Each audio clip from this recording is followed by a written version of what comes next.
All right. तो हम लोगों का मोशन इन वन डायमेंशन का बहुत डिटेल में हुआ है इस साल के लिए। एक्चुअली वो डिलीट किया गया सिलेबस के लिए only because of corona virus for this year. Now we will start with motion in two dimensions. Motion in two dimensions in a plane. तो यहाँ पे आज हम लोग टू डायमेंशनल मोशन स्टार्ट करने वाले हैं। तो बिफोर वी स्टार्ट मोशन, हमने जैसे इंस्टेंटेनियस वेलोसिटी, एवरेज वेलोसिटी, ये जो टर्म्स हमने डिफाइन किया था लीनियर मोशन में, वो यहाँ पे भी करना पड़ेगा क्योंकि हम लोगों को ये सब कॉन्सेप्ट्स पता होना चाहिए। तो let us talk about what is average and instantaneous velocity, instantaneous velocity in two dimension motion. तो अगर आपको याद होगा, हमने अभी तक सिर्फ ये अज्यूम किया था कि हमारे पास एक ऑब्जेक्ट है और वो एक ऑब्जेक्ट एक स्ट्रेट लाइन में मूव हो रहा है, और उस केस में हमने uniform velocity, non uniform velocity, instantaneous, average, ये सब हमने डिफाइन किया था, राइट। अब टू डायमेंशन मोशन है तो सबसे पहले मैं टू डायमेंशनल प्लेन ले लेता हूँ और एक्स वाई एक्सिस लिख देता हूँ। मैं मान लेता हूँ कि एट टाइम t1 हमारे पास जो ऑब्जेक्ट है वो p पॉइंट पे है। और अगर आपको याद होगा, हम लोगों ने कल ही टेस्ट में वेक्टर्स हुआ है हमारा, तो अगर आपको याद होगा, पोजीशन वेक्टर ड्रॉ करते वक्त हम हमेशा ओरिजिन से स्टार्ट करते हैं उस पॉइंट तक, p पॉइंट तक। तो इस p पॉइंट का जो पोजीशन वेक्टर होगा उसको स्मॉल p बार बोल दूंगा मैं। ये ओरिजिन आ गया at time t1।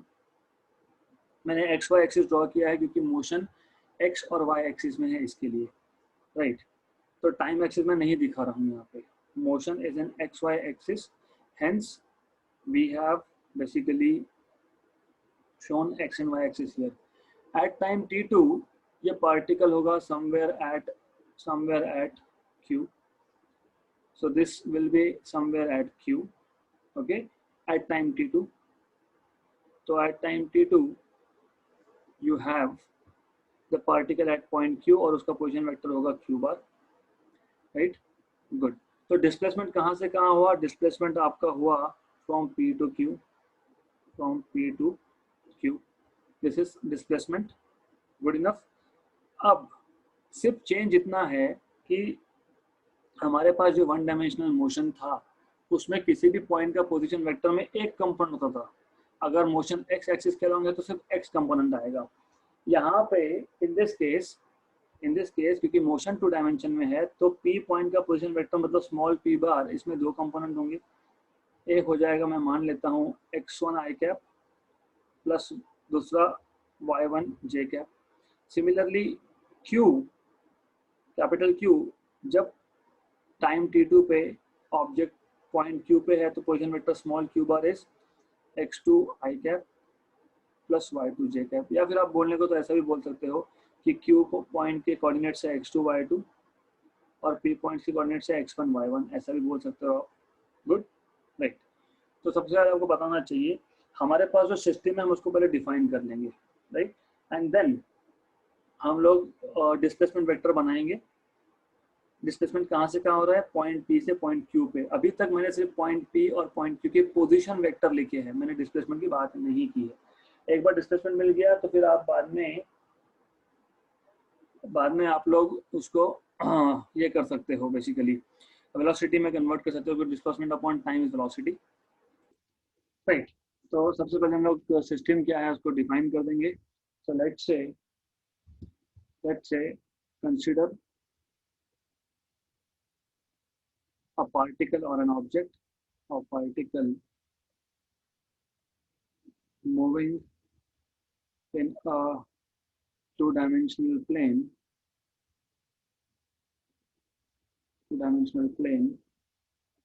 right?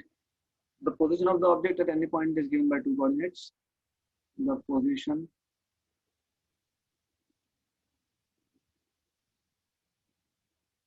of the object of the particle at any instant of time is given by two coordinates x and y.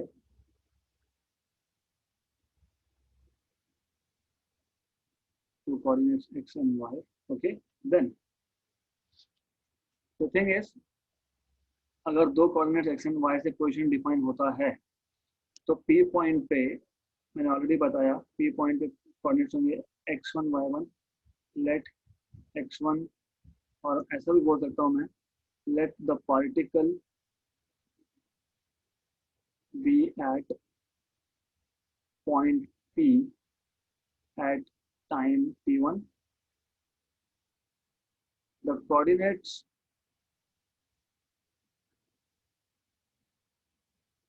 at point P are x1 and y1.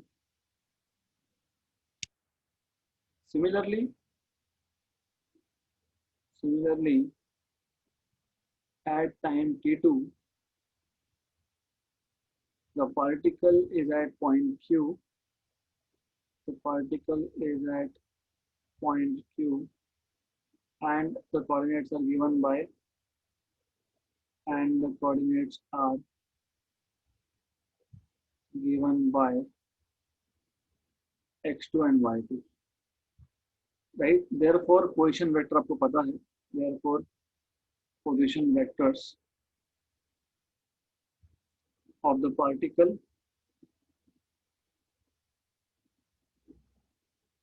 at P and Q are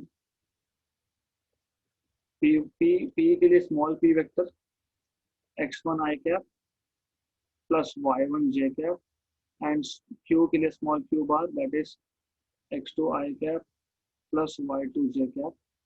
ये दो चीजें हो गई है. Then what we know is this displacement, right? Displacement vector from P to Q, क्योंकि हमारा जो particle है वो P पॉइंट से Q पे गया, so displacement vector from P to Q is PQ bar. अभी याद रखना, डिनोट करते हो तुम कैसे डिनोट करते हो, हमेशा याद रखना. तो हम इसको लिखते हैं Q बार माइनस P बार, मतलब PQ बार होगा तो Q बार माइनस P बार, ऐसा लिखा जाएगा वो वेक्टर. ओके, तो याद रखना है PQ bar is Q bar minus P बार. तो Q बार ये आपका आएगा x2 I cap plus y2 j cap minus P बार आपके पास है x1 I cap plus y1 j cap. तो अब अगर हम इसको सब्ट्रैक्ट करते हैं तो हमको मिलेगा ये, it is very easy thing. आपको मिल जाएगा displacement vector PQ bar is equal to x2 minus x1 I cap plus y2 minus y1 j cap. Easy, good. अब अगर आपको याद होगा एवरेज वेलोसिटी डिफाइन कैसे करते हैं हम लोग. सो एवरेज वेलोसिटी हम लोग डिफाइन कैसे करते थे, displacement upon time. Okay, but average velocity मैं एवरेज की बात कर रहा हूँ, इंस्टेंटेनियस की बात हमने अभी तक की नहीं है. But average velocity of the particle, ऐसा क्यों बोल रहा हूँ मैं, क्योंकि एवरेज वेलोसिटी में आप फाइनल वेक्टर और इनिशियल वेक्टर दो ही चीज देखते हो, इन बिटवीन क्या हो रहा है वेलोसिटी के साथ, we are not worried about it. Okay, so this is just average of the particle is, तो मैं लिख सकता हूँ वी एवरेज बार, याद होगा आपको, डिस्प्लेसमेंट अपॉन टाइम टेकन. ये इसलिए मैंने बोला था कि ये एग्जैक्टली वन डायमेंशनल मोशन जैसी डेफिनेशन है इसमें. So v average is displacement आपके पास PQ बार है, टाइम टेकन है T2 minus T1. Okay, so PQ bar, you already have defined what is PQ bar, not defined but हमने लिखा है वहाँ पे x2 minus x1 I cap plus y2 minus y1 j cap. ये आपका PQ bar displacement vector है upon T2 minus T1. अब सिर्फ मैं दो टर्म्स को सेपरेट कर दूंगा. Therefore, what I will get is V average bar is equal to x2 minus x1 upon T2 minus T1 I cap plus y2 minus y1 upon T2 minus T1 j cap. Good enough? This is good enough, right? तो यहाँ तक आपको कोई problem नहीं होना चाहिए. ये हो गया एवरेज. तो आप इसको ऐसे भी लिख सकते हो, therefore v average bar can be written as I cap आया मतलब एक्स कंपोनेंट आया, तो मैं लिख सकता हूँ एवरेज का X component I cap plus average का Y component J cap, where where v average x component is nothing but displacement in x direction upon time taken, and average y component is displacement in y direction upon time taken. Ideas बहुत simple है, सिर्फ motion one dimension से to dimension गया तो equation थोड़े से complicated हुए हैं, थोड़े से, नॉट मच, बहुत सिंपल चीज है ये, राइट। अब अगर आपको याद होगा आपने इंस्टेंटेनियस वेलोसिटी कैसे डिफाइन किया था, राइट, वी नो दैट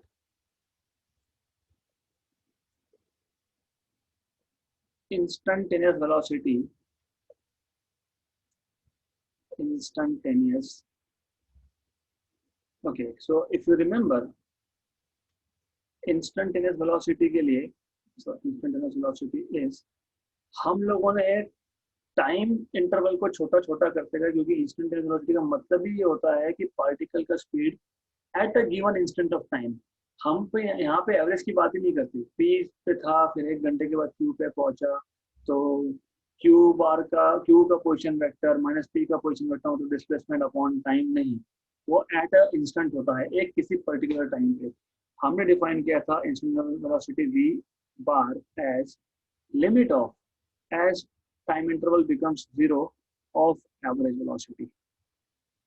इसको मैंने लिखा था limit of delta T tends to zero, और एवरेज वेलोसिटी को लिखने के लिए हमारा जो नोटेशन होता है, राइट, इस केस में तो हम लोग पी क्यू ले रहे हैं, बट जनरली हमने जो नोटेशन यूज किए थे वो था delta x bar by delta T. One dimensional motion में हम लोगों ने ये बेसिकली ऐसा नोटेशन यूज किया था, बट डजंट मैटर, हम लोग यहाँ पे वन डायमेंशन की बात नहीं कर रहे हैं। तो limit as delta T tends to zero, v average, ये आपके पास वी एवरेज है यहाँ पे, this is v average, good. तो ये वी एवरेज आप लिख सकते हो, तो वी एवरेज अगर आप लिख दोगे और बाद में लिमिट लोगे तो आपको ही पता होना चाहिए, okay I just write it down, x2 minus x1 upon t2 minus t1 I cap plus y2 minus y1 upon t2 minus t1 J cap. Text book refer करोगे तो बहुत कंफ्यूजन होगा आपको। तो we bar equal to limit as delta T tends to zero, आपको ये पता होना चाहिए कि ये डेल्टा एक्स है, change in X upon change in time I cap plus change in Y component upon change in time J cap, good. आप जब लिमिट लेते हो, अगर आपको याद होगा वन डायमेंशनल मोशन में इंस्टेंटेनियस वेलोसिटी में इसीलिए बताया था limit of delta X upon delta T is D X by D T, तो we bar will be limit of delta x by delta t I cap as delta t tends to 0, delta t tends to 0 plus second term का भी limit होगा, क्योंकि ये rule है limit का, मतलब basically ये ब्रैकेट अगर आप देखोगे तो पहले टर्म का लिमिट फिर दूसरे टर्म का लिमिट, तो ये आ जाएगा आपका delta Y by delta T as delta T tends to 0 J cap, okay, good enough, right, right. So अब जो नोटेशन हम लोगों ने मान लिए थे limit of delta X by delta T as delta T tends to 0, इसके लिए पता D X by D T, सिर्फ एक चीज़ है कि मैंने यहाँ पे बार बार नहीं लिखा क्योंकि ये वेक्टर क्वांटिटी है, तो मुझे ये वेक्टर स्पेसिफाई करना था, मुझे यहाँ पे भी एक्चुअली यस यहाँ पे मैंने वेक्टर नहीं लिखा है क्योंकि आई कैप और जे कैप ऑलरेडी हमको वेक्टर्स बता रहे हैं, तो यहाँ पे भी जरूरत नहीं है, गुड। तो D X by D T I cap plus D Y by D T J cap, ये हो गया आपका इंस्टेंटेनियस वेलोसिटी का एक्सप्रेशन। मैं इक्वेशन नंबर 2 बोलता हूँ और इसको मैं इक्वेशन नंबर 1 बोलता हूँ। So equation 1 gives average velocity in two dimensions, gives average velocity of a particle moving in two dimensions,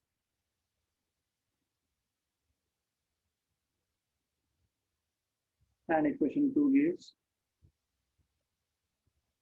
instantaneous velocity, instantaneous velocity.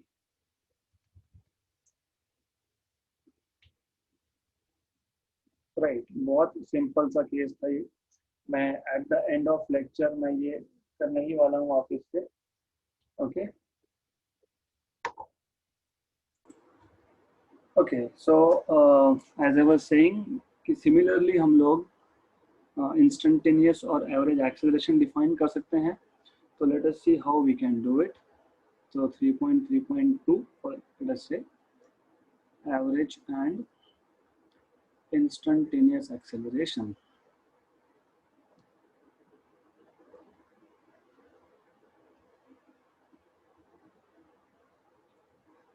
तो यहाँ पे आइडिया बहुत सिंपल है।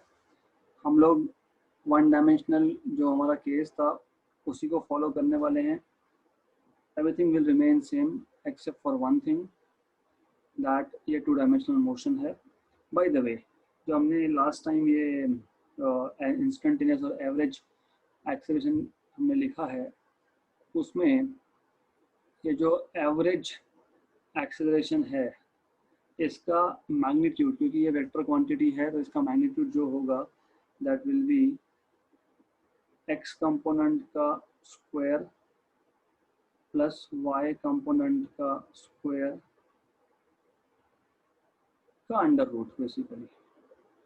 ठीक है, सिमिलरली इंस्टेंटेनियस के लिए भी होगा v is equal to under root of x component तो dx बाई dt आ गया उसका स्क्वायर, और y कंपोनेंट आ गया dy बाई dt उसका स्क्वायर। Good enough, right. अब इंस्टेंटेनियस एक्सेलरेशन के लिए भी हम लोग बोल सकते हैं, सिर्फ इतना है कि अभी सिस्टम का p पॉइंट पे वेलोसिटी v होगा, v1 होगा, और q पॉइंट पे v2 होगा। सो लेट अस से late the particle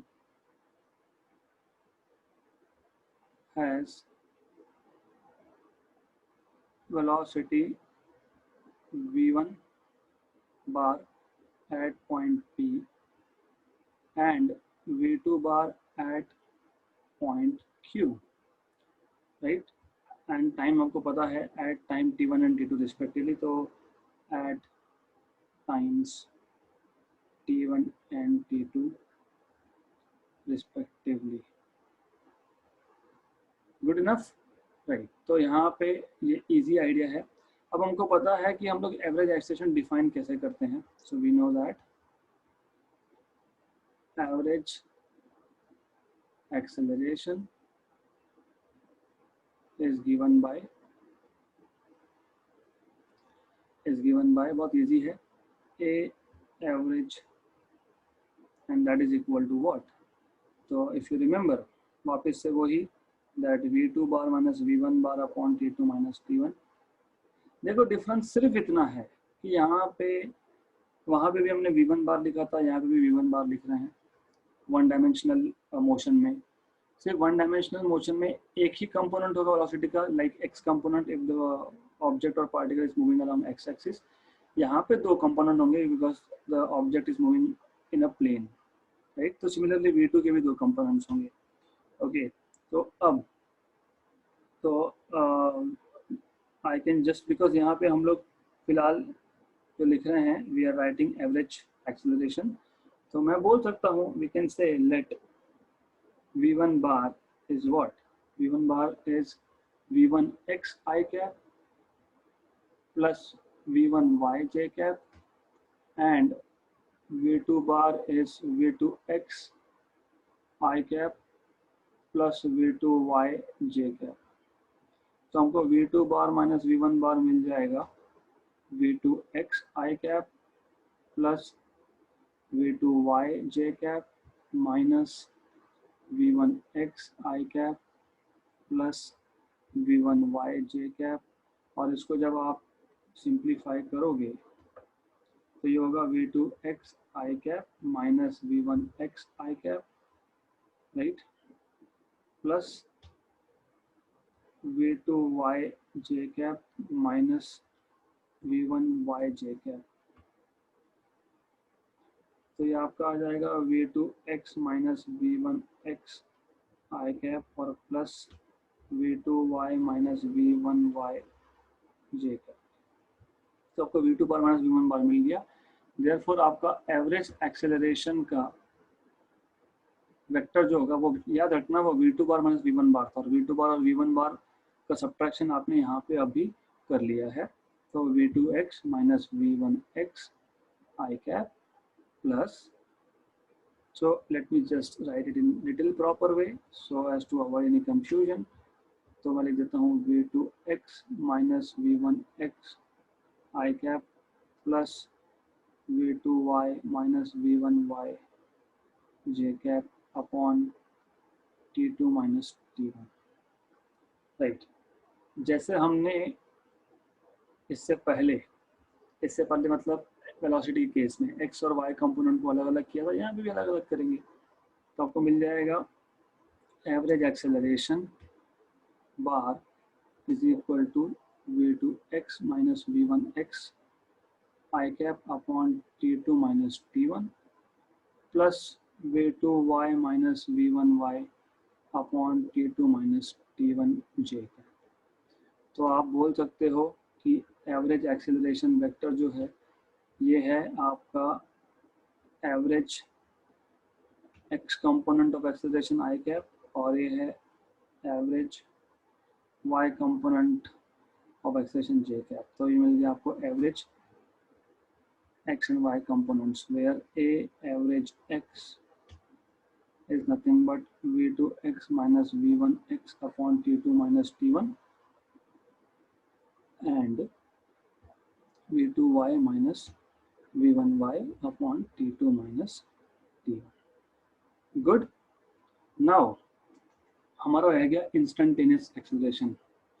now instantaneous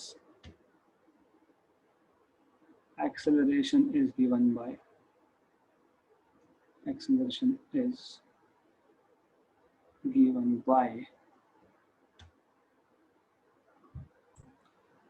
so it is given by just a bar, and आपको याद होगा वैसे ही नोटेशंस है, limit of a average bar as time delta t time interval tends to 0। तो मैं expect कर रहा हूँ कि आपको ऑलरेडी पता होगा क्योंकि नोटेशंस यहाँ पे एग्जैक्टली सिमिलर है और आपने एवरेज वैल्यूज लिखे हुए हैं यहाँ पे, राइट। तो एवरेज आपको पता है और हम लोग लिख लेंगे एवरेज एक बार वापस से। So a average will be limit delta T tends to 0, और ये आपने लिखा था v2x minus v1x upon t2 minus t1 I cap, plus दूसरा कंपोनेंट था आपका v2y minus v1y upon t2 minus t1 j cap, right. तो limit दोनों पे अप्लाई कर देता हूँ, मतलब मैं एक स्टेप रिड्यूस कर रहा हूँ, राइट, क्योंकि दोनों पे लिमिट अप्लाई करना ही पड़ता है हम लोगों को वैसे भी।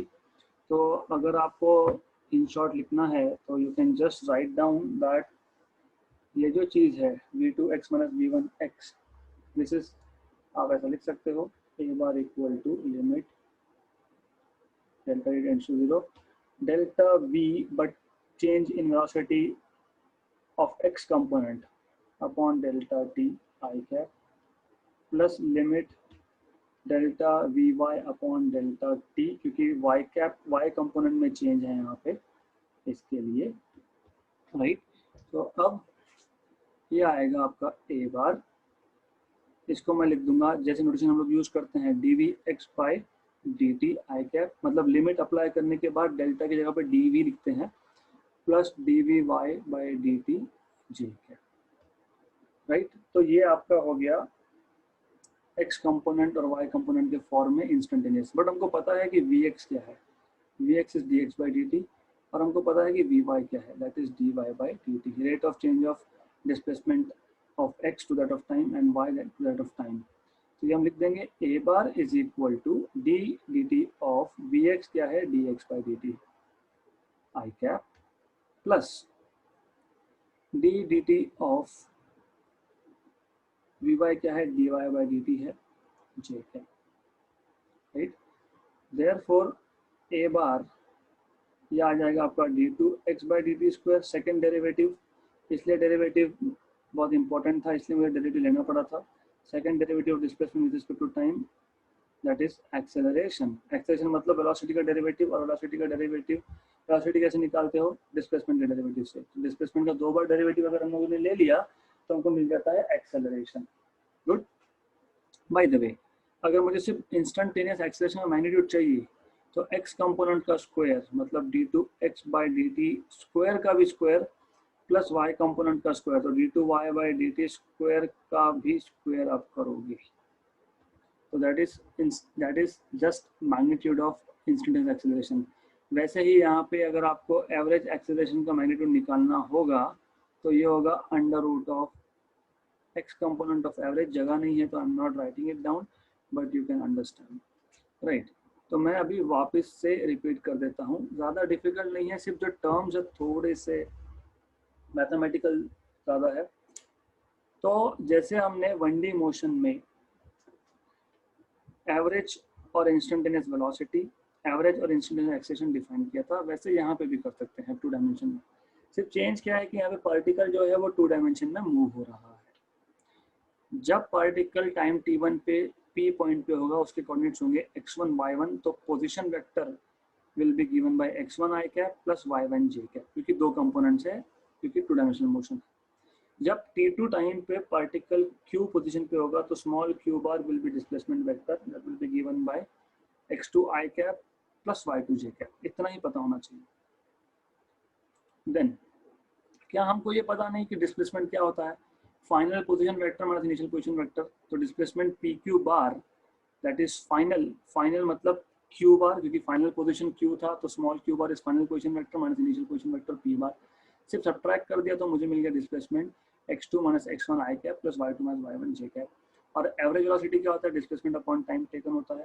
डिस्प्लेसमेंट कितना है, pq बार, टाइम टेकन क्या है, t2 माइनस t1 है। Good, easy. तो मैंने सिर्फ x2 माइनस x1 मतलब डिस्प्लेसमेंट मतलब pq बार के लिए सब्स्टिट्यूट किया है, तो x2 minus x1 i cap plus y2 minus y1 j cap upon t2 minus t1 आ गया। देन हमने यहाँ पे सिर्फ टर्म्स को सेपरेट किया, तो ये जो x2 minus x1 upon t2 minus t1 है ये वेलोसिटी का एवरेज है पर x कंपोनेंट का एवरेज है।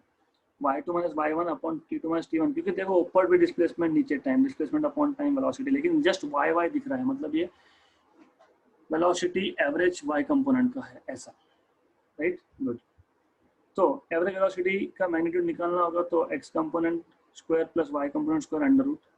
अब हमको इंस्टेंटेनियस वेलोसिटी चाहिए, तो जैसे हम इंस्टेंटेनियस मतलब उस पॉइंट पे, अगर उस पॉइंट ऑफ टाइम पे हमको वेलोसिटी चाहिए तो हम टाइम इंटरवल को छोटा छोटा करते जाते हैं, जो मैंने आपको 1D मोशन में बताया था, और इसीलिए मैंने बहुत टाइम स्पेंड किया है उसके ऊपर, इवन दो वो 1D मोशन इस साल के लिए आपके सिलेबस में नहीं था, बट आपको पता होना चाहिए कि instant velocity is given by this particular notation, limit delta T tends to 0 V average bar को हमने डिनोट किया था 1D मोशन में। ये 1D मोशन का नोटेशन है, delta x bar by delta T.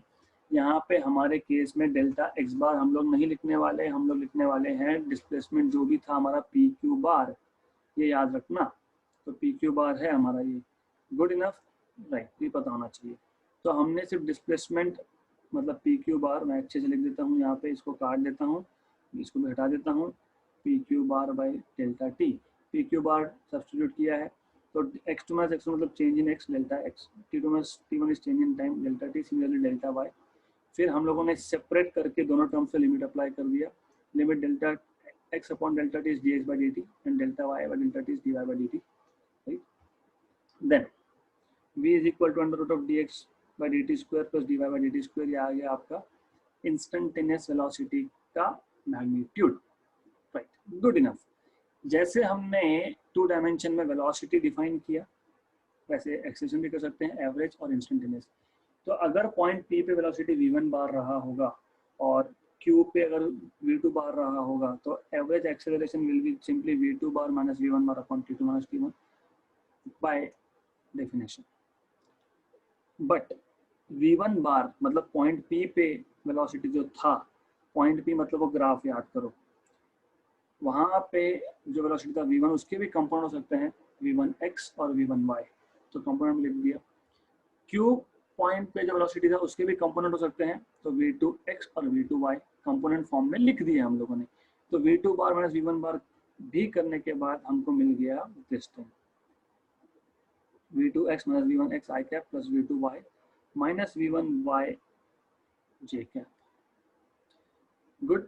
फिर just average acceleration is v2 minus v1 upon t2 minus t1, तो v2 बार माइनस v1 बार आपने सब्स्टिट्यूट किया है, फिर टर्म्स अलग किए, फिर हमको जो जिसमें सिर्फ x दिख रहा है v2x minus v1x upon t2 minus t1, ये एवरेज एक्सीलरेशन का x कंपोनेंट, और दूसरा जो टर्म है वो एवरेज एक्सीलरेशन का y कंपोनेंट हो गया। Simple, right. Good. By the way, अगर आपको एवरेज एक्सीलरेशन का मैग्नीट्यूड लिखना है तो I just make some space here. तो a average is under root of a average x component का square plus a average y component का square. Okay. तो सिमिलरली इंस्टेंटेनियस वेलोसिटी का डेफिनेशन आपने यूज किया and you are trying to find it out with the help of average acceleration. Then just a average का formula हमने substitute कर दिया, तो ये जो v2x माइनस v1x है मतलब change in velocity in x direction, और v2y माइनस v1y जो है that is change in velocity in y direction, right. तो ये जो लिमिट अप्लाई करने के बाद डेल्टा की जगह पे हम लोग d लिखते हैं, तो dvx बाई dt और यहाँ पे dy by dt, but vx velocity along x is dx by dt and velocity along y vy is dy by dt। तो vx और vy की जगह पे सब्स्टिट्यूट किया, तो d dt of dx by dt, मतलब ये जो है इसको डबल डेरिवेटिव बोलते हैं, ये d dt of dx by dt। तो डिस्प्लेसमेंट का 2 टाइम डेरिवेटिव लोगे तो आपको मिलेगा acceleration, right. Good enough, sufficient for the day. Go through it, and if you have any doubts, ask me in the next lecture.